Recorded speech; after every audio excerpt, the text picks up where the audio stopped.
The following is protected under fair use. Although, let's be real here, guys. Is anyone expecting A1 Pictures to go after this review? Like, seriously, everything associated with this anime has become, it's horrible. Like, come on, one more bad opinion's not really gonna hurt anyone here, at least any more than it already has, right? Anyways, so that's a good segue into what we are talking about this week, Ero Manga Sensei. The anime series that at this point everyone has heard of, but not in a good way. This, as far as most people are concerned, is the worst series of 2017. The magnum opus of garbage. The worst of the worst. The memeiest of hateful memes. This series has really taken on a life of its own of hatred and disgust, and literally everyone I know who watched it, including myself, kind of just watched it because they hated it and we're all idiots.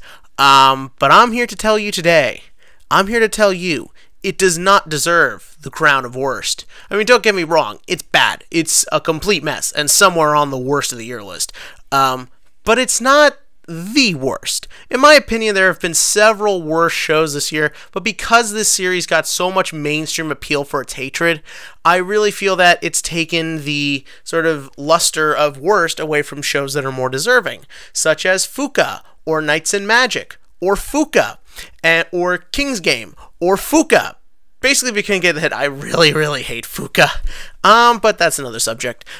So why don't I think this show is the worst? Why do I think it's a little more deserving and maybe a bit better than a lot of people think? Well, that's what we're here to talk about today. First up, the premise. So this show, once again, oh yeah, and this show was written by the guy who did Orimo, the most mainstream famous incest manga and anime. So take a hint on where a lot of this hatred comes from. So basically, this show follows a boy and a girl, step-siblings even, who live in the same house, which would make sense, they are step-siblings. But basically, before the series began, their parents died. We don't know by what, it really doesn't matter. And basically these two kids, Masamune and Sagari, live together. So one would assume that, oh, it's about them getting along, it's considering the subject matter probably incestuous. Actually, no. So Masamune is a fairly well-rounded normal guy, but Sagari is very, messed up. I don't know if she's supposed to have some sort of, legit disorder, or is just supposed to be, really traumatized, but she has not left her room in, a year. She doesn't talk to anybody, she doesn't interact with anyone, she never leaves the room, and literally, I think the way she gets her food is she stomps on the floor till he takes the hint. That is actually kind of a really interesting premise. And honestly, they kind of come up with some interesting ways to show it. First up, Masamune as a character is actually pretty likable. Where in Orimo, I couldn't stand the main male character in that show. I actually kind of like this guy. They humanize him really well. He's really likable. They show that he is this guy just trying to sort of make a family out of this really bad situation. And the situation is even sort of shown to be very straightforward.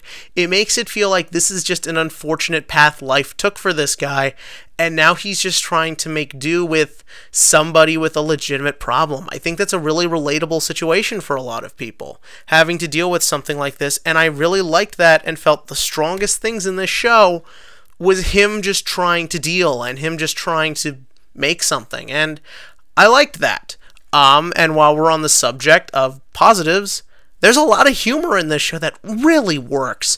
This writer, because I noticed the same types of jokes that were good in Orimo are good here, namely a lot of the timing, a lot of the jokes related to just general insanity, people even poking fun at a situation.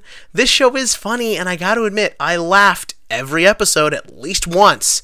I can't say that about a lot of bad comedy anime, but this series did that. By far, the character who steals the show is Elf. This girl is in a completely different anime, but I would love to see her anime. She's a lot of fun, she's really funny, gets into a lot of crazy situations, and I thought I was going to hate her, but she's great. So with all that said and done, and this premise, where do things go wrong here? Oh boy, okay, so I basically just described the base simple of what just happened, but there's more to the story. So, on top of everything else, Masamune is a light novel writer. Yeah, he's 15, but he's a professional writer with successful books under his belt. Yeah, that's totally realistic. So is Elf. Elf is a rival novel writer.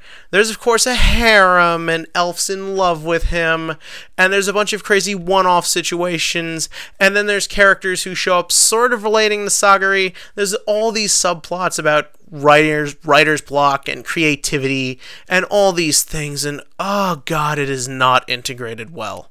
Honestly, him being a writer had nothing to do with anything. It really is just padding to take up a story that ultimately feels more like it would work as a play. I think this could be a really good play. And also, just like, I like the humor, but there is a lot of gags that go nowhere here. And by far, the thing that really hurts this show the most is Sagari. Oh no, I don't want to hate this character. There's a good idea here, but she's the worst. Like, she is awful. In Orimo, I never said that I hated Kirino. I actually defended Kirino, that I think the idea is good, and I think this is how a person like this would act. They are not smart enough. The people who did this show and the person who wrote this light novel are not smart enough to make this work. And it's just the fact of it. Because one of two things is wrong here. Either one, she's supposed to be mentally ill, in which case I imagine this insults everyone with problems. Or two, she's not, in which case she's just a selfish, spoiled bitch. Because, oh god, her character is awful. All she does is yell at Masamune and use him to basically be her servant. She never leaves the room, which is a problem because it means that she never does anything.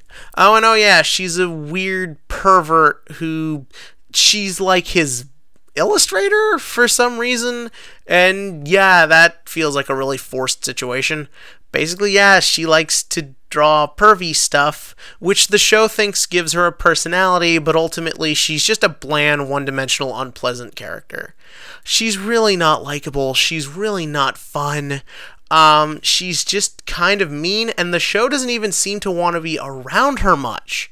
Like, again, there is always two separate plots going on in an episode. There's always whatever Masamune's doing, and there's always whatever Sagari is doing. But since Sagari is usually doing nothing except filling up time, I just don't care. And as far as I can tell, most people didn't either. These two have no chemistry together because Sagari doesn't have anything to her. She's just mean and nasty all the time. Like, there's nothing that humanizes her or makes her relatable. Everything is they just want you to feel sorry for her because of what she went through, and they constantly play up how, like, cute she is and adorable she's in kawaii, and oh man, that does not work at all because the personality's not there. I actually have no problem with cute characters. Okay, yeah, they do usually irk me after a certain point, especially in American type shows, but this is just awful. Like, she's so unlikable, and the show very clearly doesn't know what to do with her, especially in regards to the half-baked romance in this. So in Orimo, the romance was bad because the two weren't really written romantically.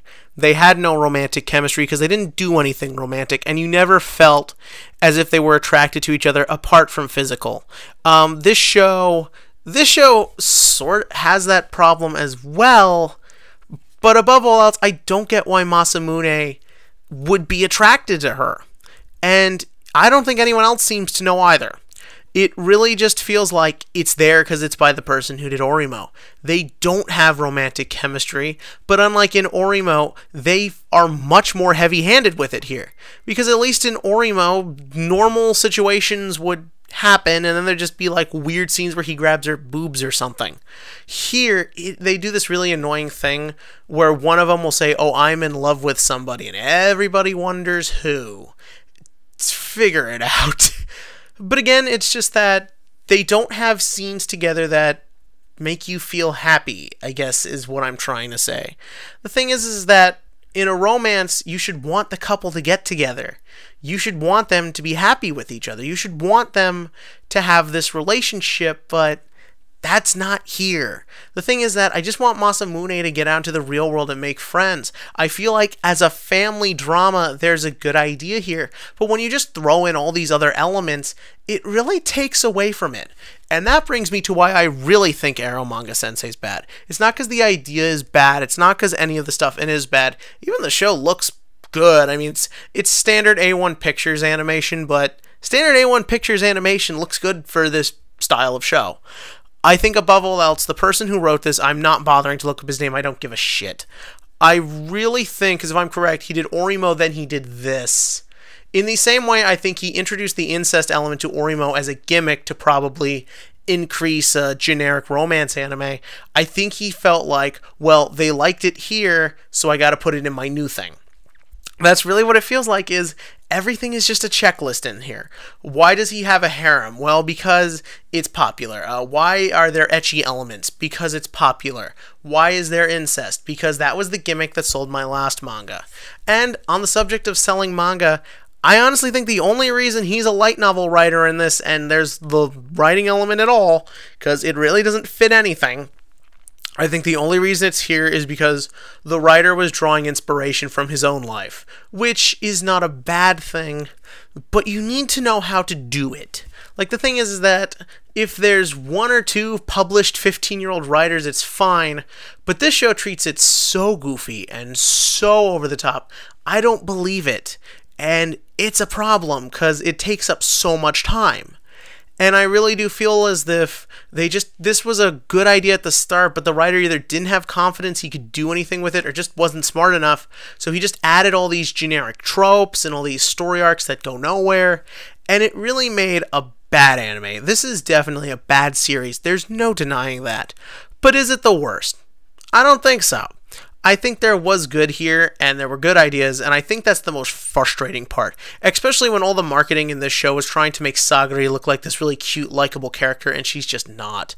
The fact that she never leaves the room, or does anything for herself, or treats her brother like crap, or anything, honestly makes Sagari maybe one of the worst anime characters of the year, maybe even somewhere ever. She's definitely way worse than Kirino, but usually at the end I say check the show out for yourself, but honestly, there's no way you didn't watch this if you're watching this review. Tell me what you thought of the Ero Manga Sensei in the comments section below. Let me know if you liked it, hated it, if you think there was any potential in there at all.